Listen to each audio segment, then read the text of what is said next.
வீட்டில் இட்லி தோசை மாவு இல்லைன்னா இந்த சாஃப்டான பன் தோசையை ட்ரை பண்ணி பாருங்கள். இது செய்கிறதுக்கு 1 கப் ரவை, 1 கப் தயிர், கொஞ்சமாக தண்ணி சேர்த்து கட்டி எதுவும் இல்லாமல் நல்லா மிக்ஸ் பண்ணி 20 நிமிஷத்துக்கு நல்லா ஊற வச்சிடலாம்.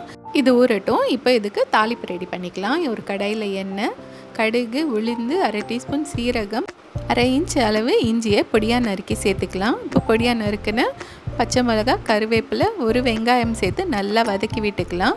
துருவின கேரட், கொஞ்சமாக உப்பு, பெருங்காயம் சேர்த்து நல்லா மிக்ஸ் பண்ணி விட்டுக்கலாம்.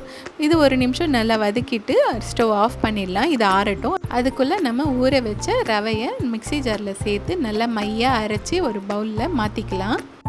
இப்போ நம்ம ரெடி பண்ணி வச்ச தாளிப்பை இது கூட சேர்த்து நல்லா மிக்ஸ் பண்ணி விட்டுக்கலாம். கூடவே கொஞ்சமாக கொத்தமல்லி சேர்த்துக்கலாம். இதுக்கு தேவையான அளவு உப்பு சேர்த்துக்கலாம்.